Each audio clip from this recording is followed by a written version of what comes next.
नमस्कार दोस्तों, अपनी पाठशाला में आपका स्वागत है। आज हम अंडरलाइन वाक्य वालों में से WH वाले वाक्य कैसे बनाएं उसे सीखते हैं। उससे पहले चलिए सबसे पहले हम WH वाक्यों के मतलब समझ लेते हैं। तो आप यहाँ देख सकते हो, यहाँ लिखा है हु मीन्स कौन। इसका उपयोग व्यक्ति के लिए होता है। यहाँ लिखा है वॉट यानी क्या। इसका उपयोग वस्तु के लिए होता है। यह है व्हेन मीन्स होता है कब। इसका उपयोग समय के लिए होता है। ये लिखा है वेयर मीन्स कहाँ। इसका उपयोग जगह के लिए होता है। हाउ मेनी मीन्स कितने, गिन सके उसके लिए उपयोग होता है। जिस प्रकार हम कह सकते हैं कि मेरे पास 5 केले हैं या मेरे पास 5 बैग है, इस प्रकार। यहाँ लिखा है हाउ मच मीन्स कितना, जिसे हम गिन ना सके उसे, जैसे दूध हुआ, पानी हुआ, जिसे हम गिन नहीं सकते, जिसे हमको ग्राम या किलोग्राम में लेना पड़ता है या लीटर में लेना पड़ता है। यहाँ लिखा है विच का मतलब होता है कौन सी या कौन सा। इसका उपयोग विशेषण के लिए होता है। ठीक है, तो चलिए हम एग्जाम्पल पर चलते हैं।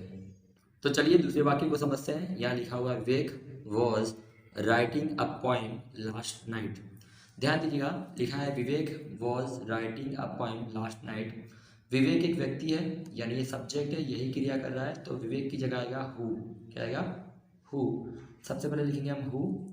उसके बाद विवेक फिर से नहीं आएगा क्योंकि इसकी जगह ही हु आया है। और पूरा का वाक्य देख के ऐसा का ऐसा लिख दीजिए, who was writing a poem last night. ये ध्यान दीजिएगा, जब भी आप WH वाले वाक्य का उपयोग करते हैं तो लास्ट में प्रश्नार्थ चिन्ह आएगा। ठीक है, अब दूसरा अंडरलाइन है अ पोएम के नीचे। अ पोएम एक वस्तु है, यानी एक चीज़ है, तो इसके लिए हम यूज़ करेंगे वॉट। सबसे पहले लिखेंगे वॉट। इसके बाद सहायक क्रियापद वॉज। उसके बाद वॉज के बाद सब्जेक्ट आएगा। यहाँ विवेक लिखा है तो इस विवेक को लिख लीजिए। विवेक राइटिंग का राइटिंग। अ पोएम की जगह तो वॉट आ चुका है तो अ पोएम नहीं आ सकता। यहाँ लिखेंगे लास्ट नाइट। और आखिरकार आएगा प्रश्नार्थ चिन्ह। अंत में लिखा हुआ लास्ट नाइट। लास्ट नाइट का मतलब होता है कल रात को, यानी समय है। और समय के लिए उपयोग होता है व्हेन, तो हमने लिख दिया व्हेन के बाद आएगा वॉज। विवेक का विवेक, ऐसा का ऐसे, राइटिंग का राइटिंग। हम देख सकते हैं इसके बाद लिखा हुआ अ पोएम। अ पोएम तो वॉट के लिए था, व्हेन के लिए तो है नहीं, तो हम ए पोएम का ए पोएम लिख देंगे और लास्ट में लिख देंगे क्वेश्चन मार्क। तो चलिए तीसरा वाक्य समझते हैं। लिखा हुआ है Tarun and Varun were playing under a tree.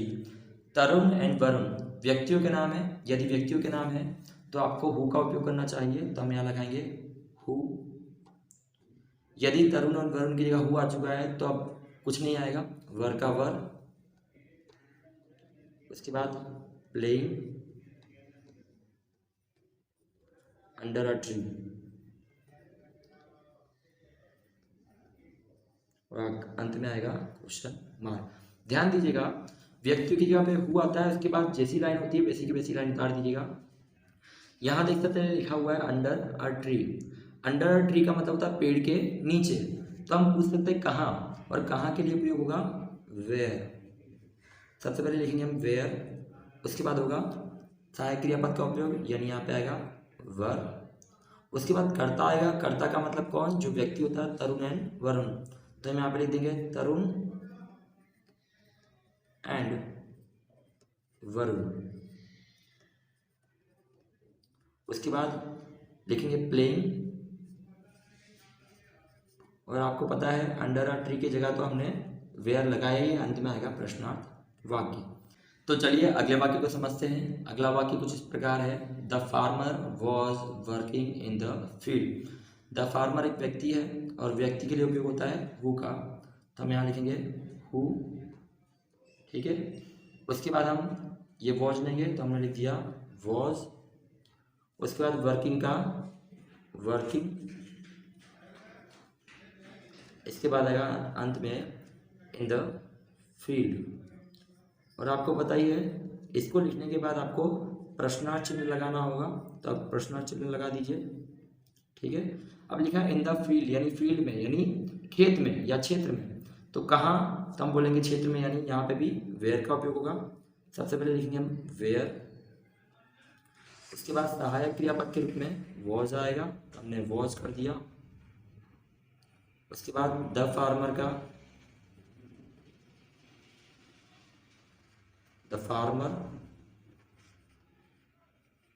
और वर्किंग का लिख देंगे वर्किंग। इन द फील्ड की जगह ही वेयर आया है, तो वो तो फिर से नहीं आएगा, और आखिर में लिख देंगे प्रश्नार्थ चिन्ह। चलिए तो अगले वाक्य को देखते हैं। अगला वाक्य कुछ इस प्रकार है, the cat was drinking milk. The cat भी एक जीव है, उसे लिए हम लोग यहाँ यूज करेंगे हु के बाद आएगा वॉज, उसके बाद लिखेंगे ड्रिंकिंग, और अंत में लिख देंगे मिल्क, और आखिरकार आएगा प्रश्नार्थ वाक्य। द कैट एक इट जीव है, इसलिए हम इट की जगह हु लगाएंगे। अब यहाँ लिखा है मिल्क, मिल्क एक वस्तु है, तो हम इसकी जगह वॉट का यूज करेंगे। सबसे पहले लिखेंगे वॉट, फिर आएगा वॉज, उसके बाद द कैट का द कैट, द कैट के बाद आएगा ड्रिंकिंग, और अंत में आएगा प्रश्नार्थ वाक्य। चलिए तो अगले वाक्य पे चलते हैं। यहाँ लिखा है Anil was buying books yesterday. Anil एक व्यक्ति है, यदि व्यक्ति हो तो उसके लिए हम हु का उपयोग करेंगे, हु आ गया। इसके बाद ये जो वॉज है उसे लिखेंगे, तो हमने लिख दिया वॉज। बाइंग का हो जाएगा बाइंग, इसमें कोई बदलाव नहीं आएगा। बुक्स का बुक्स, और यस्टरडे की जगह यस्टरडे, और अंत में आएगा प्रश्नार्थ वाक्य। यहाँ लिखा है बुक्स, बुक्स वस्तु है, और वस्तु के लिए हम उपयोग करेंगे वॉट, तो यहाँ लिखेंगे वॉट, फिर सहायक क्रियापद के रूप में वॉज, फिर ये कर्ता लिखना होगा हमें, तो लिख देंगे यहाँ पे अनिल। अनिल के बाद बाइंग से स्टार्ट करेंगे, तो ये हो जाएगा बाइंग। बुक्स की जगह वॉट आ चुका है, तो बुक्स नहीं आएगा, और आखिर में यस्टरडे लिखा है, तो हम यस्टरडे का यस्टरडे लिख देंगे, और यस्टरडे लिखने के बाद कर देंगे प्रश्नार्थ चिन्ह। अब लिखा है यस्टरडे, यस्टरडे का मतलब है कल, एक समय दर्शा रहा है, समय को बोलते हैं व्हेन, तो हम यहाँ लिख देंगे व्हेन। वॉज का वॉज, अनिल का अनिल, बाइंग का बाइंग। अब ये बुक्स दिया है, हम यहाँ लिख देंगे बुक्स, और यस्टरडे की जगह तो व्हेन आ चुका है, इसलिए यस्टरडे नहीं आएगा, और आखिर में लिख देंगे प्रश्नार्थ चिन्ह। तो चलिए अगले वाक्य की तरफ चलते हैं। सातवां वाक्य इस प्रकार है, Darshan was learning English last week. Darshan एक व्यक्ति है, और व्यक्ति के लिए उपयोग होता है हु का, तो हम यहाँ लिखेंगे हु। दर्शन की जगह हु आ चुका है, फिर से दर्शन नहीं आएगा, पीछे वाला वाक्य ऐसा का ऐसा उतार दीजिए, तो हम बोल सकते हैं वॉज, उसके बाद आएगा लर्निंग, इसके बाद इंग्लिश, और अंत में आएगा लास्ट वीक, और आखिरकार प्रश्नार्थ चिन्ह बना दीजिए। दूसरा देख सकते हैं, हम अंडरलाइन दी है इंग्लिश पर। इंग्लिश के लिए हम वॉट का यूज करेंगे, तो हम लिख देंगे यहाँ पे वॉट। वॉट के बाद सहायक क्रियापद होता है जो सब्जेक्ट के बाद उसे लिखेंगे, यानी वॉज लिखेंगे, और फिर कर्ता लिखेंगे दर्शन। ध्यान दीजिएगा कि सिर्फ हु वाले वाक्य में ही कर्ता नहीं आता, बाकी सभी में कर्ता आएगा, तो यहाँ लिख दिया हमने दर्शन। उसके बाद लर्निंग का लर्निंग, इंग्लिश की जगह वॉट आ चुका है, तो इंग्लिश नहीं आएगा, अंत में आएगा लास्ट वीक, और इसके बाद हम लगा देंगे प्रश्नार्थ वाक्य। तीसरी अंडरलाइन लास्ट वीक पर है। लास्ट वीक का मतलब होता है पिछले हफ्ते, ये एक समय है, और समय के लिए उपयोग होता है व्हेन का, यानी कब, तो लास्ट वीक, तो व्हेन आया, वैन के बाद आएगा वॉज, वॉज के बाद आएगा दर्शन, दर्शन के बाद लिखेंगे हम लोग लर्निंग का लर्निंग, फिर इंग्लिश, और लास्ट वीक की जगह तो वैन आ चुका है तो लास्ट वीक नहीं आएगा, और अंत में लिख देंगे प्रश्नार्थ। चलिए 8वां वाक्य इस प्रकार है, mister Das was going home at 7 PM।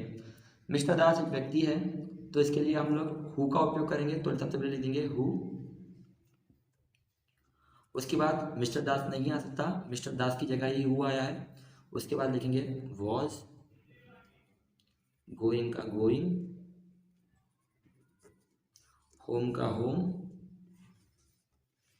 Eight 7 PM तो एट 7 PM, और अंत में आएगा प्रश्नार्थ चिन्ह।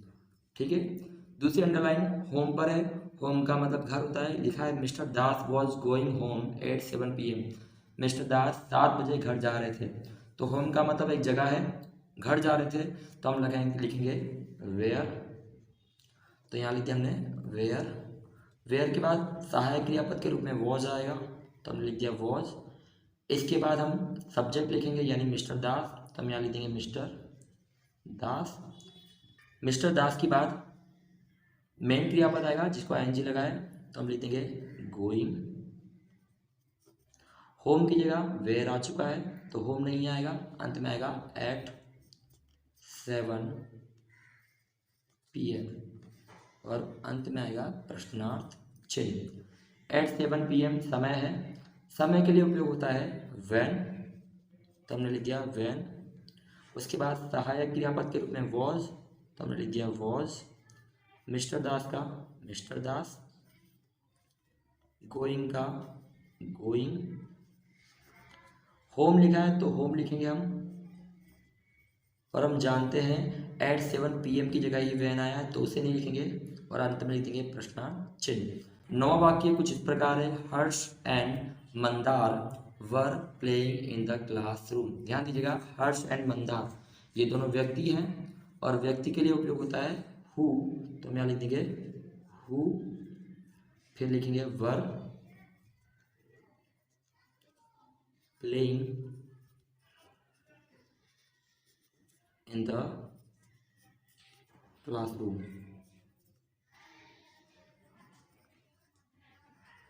अंत में प्रश्नार्थ चिन्ह। दूसरी अंडरलाइन इन द क्लासरूम में है, लिखा है क्लासरूम में, इनका मतलब में, द क्लासरूम यानी क्लासरूम में, तो ये जगह हुई, जगह के लिए हम यूज करते हैं वेयर, तो हम लिख देंगे वेयर, फिर आएगा वर। इसके बाद सब्जेक्ट आना चाहिए, तो हर्ष एंड मंदार सब्जेक्ट है तो हम लिख देंगे हर्ष एंड मंदार।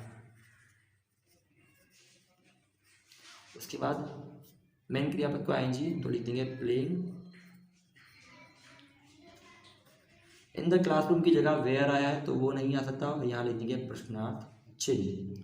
10वां वाक्य कुछ इस प्रकार है, लिखा हुआ है मनु भाई was working in the factory. Manu भाई वर्किंग का मतलब है काम कर रहे हैं, किसमें, फैक्ट्री में, यानी मनु भाई फैक्ट्री में काम कर रहे थे। वॉज का मतलब था होता है, मनु भाई एक व्यक्ति हैं उसकी जगह हम हु का उपयोग कर सकते हैं, तो हमने लिख दिया हु। अब मनु भाई नहीं आ सकता, यहाँ लिखा है वॉज तो हमने लिख दिया वॉज। वर्किंग की जगह लिख देंगे वर्किंग, और इन द फैक्ट्री की जगह लिख देंगे इन द फैक्ट्री, और आखिरी में लगा देंगे प्रश्नार्थ चिन्ह। अब दूसरी अंडरलाइन है इन द फैक्ट्री के ऊपर, यानी फैक्ट्री में ये जगह हुई क्योंकि इन लिखा हुआ है, और जगह के लिए उपयोग करते हैं हम लोग वेयर, तो हमने लिख दिया सबसे पहले वेयर। वेयर के बाद लगाएंगे वॉज यानी सहायक क्रियापद, और यदि वेयर हो तो सब्जेक्ट होना जरूरी है, तो हम लिख देंगे मनु भाई। मनु भाई के बाद मेन क्रियापद को ING लिखा हुआ है तो उसे लिखेंगे वर्किंग, और इन द फैक्ट्री की जगह तो वेयर आया है तो वो नहीं आएगा, और यहाँ पर लिख देंगे प्रश्नार्थ चिन्ह। चलिए अगले वाक्य की ओर चलते हैं। अगला वाक्य कुछ इस प्रकार है, 11वां वाक्य है, Sagar was playing tennis in the morning. सबसे पहले सागर लिखा है, सागर एक व्यक्ति है और व्यक्ति के लिए उपयोग होता है हु, तो हम यहाँ लिख देंगे हु। पूरा वाक्य ऐसा देख के उतार दीजिए, who was playing tennis in the morning, और अंत में प्रश्न चिन्ह। दूसरा लिखा टेनिस, लिखा सागर वॉज प्लेइंग, यानी सागर खेल रहा था क्या, टेनिस इन द मॉर्निंग। सागर सुबह में टेनिस खेल रहा था, तो टेनिस एक वस्तु है, तो हम यहाँ लिख देंगे वॉट। क्या खेल रहा था ऐसा पूछ सकते हैं, तो ये आएगा वॉट। वॉट के बाद सहायक क्रियापद के रूप में वॉज। यदि हु को छोड़ के कुछ भी WH वाक्य हो तो कर्ता जरूर आता है, तो हमें सागर लिखना होगा, तो हमने लिख दिया सागर। प्लेइंग क्या हो जाएगा, प्लेइंग। टेनिस की जगह वॉट आया है तो टेनिस नहीं आ सकता, अब हम लिखेंगे इन द मॉर्निंग।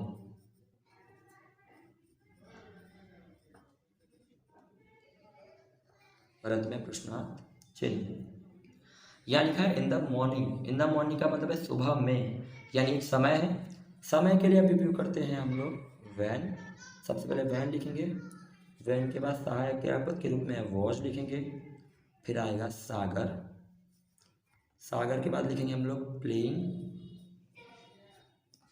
और प्लेइंग के बाद लिख देंगे हम टेनिस, तो हमने लिख दिया टेनिस। आप देख सकते हो इन द मॉर्निंग की जगह वैन आया है, तो इन द मॉर्निंग तो नहीं आ सकता, हम लिख देंगे प्रश्न चिन्ह। चलिए अगली वाक्य की ओर चलते हैं। 12वां वाक्य कुछ इस प्रकार है, द गार्डनर, यानी गार्डनर का मतलब होता है वही जो बगीचों को संभालता है, यानी माली।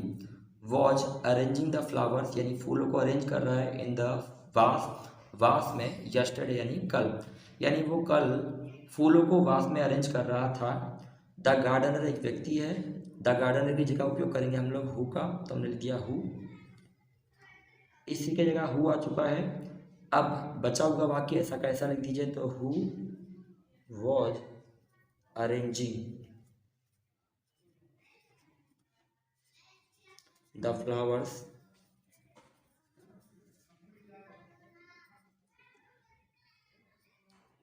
इन द वास यस्टरडे। दूसरी अंडरलाइन है द फ्लावर्स पर। द फ्लावर्स यानी कोई वस्तु है, इसलिए हम इसकी जगह उपयोग करेंगे वॉट का, तो हम उपयोग करते हैं। सबसे पहले लिखेंगे वॉट, वॉट के बाद वॉज लिखेंगे, तो हमने लिख दिया वॉज। उसके बाद द गार्डनर का द गार्डनर, उसके बाद अरेंजिंग लिखा है तो हम लिखेंगे अरेंजिंग। द फ्लावर्स की जगह वॉट आया है तो द फ्लावर्स नहीं आ सकता, तो लिखेंगे इन द वास, और अंत में लिख देंगे यस्टरडे, और अंत में लगा देंगे प्रश्न चिन्ह। तीसरी अंडरलाइन है इन द वास पर। इन द वास यानी वास में। सिंपल सी बात है, वास में है तो उसकी जगह हम लोग उपयोग करेंगे वेयर, तो हमने लिख दिया सबसे पहले वेयर। वेयर की बात लिखेंगे वॉज, वॉज के बाद आएगा द कर्ता यानी द गार्डनर, हमने लिख दिया द गार्डनर। अरेंजिंग की जगह लिख देंगे अरेंजिंग।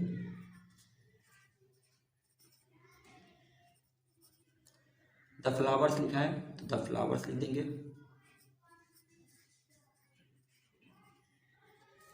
इन द वास तो आ चुका है, इन द वास की जगह ही वेयर आया है, तो इन द वास नहीं आएगा, हम लिख देंगे लास्ट में यस्टरडे, और अंत में लगा देंगे प्रश्नार्थ चिन्ह।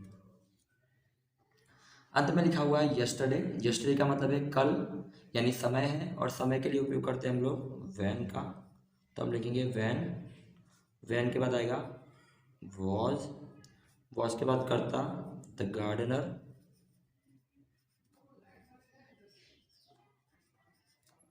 गार्डनर के बाद आएगा अरेंजिंग, अरेंजिंग के बाद आएगा द फ्लावर्स, और लिख देंगे यहाँ इन द वास, इन द वास। आपको पता है कि यस्टरडे तो नहीं आएगा, तो हम लगा देंगे यहाँ प्रश्नार्थ वाक्य। तो यही अंडरलाइन वाले सारे वाक्य खत्म हुए। आपने हमारा वीडियो देखा उसके लिए धन्यवाद। अगली बार हम द प्रेजेंट परफेक्ट टेंस के बारे में सीखेंगे। आज के लिए बस इतना ही।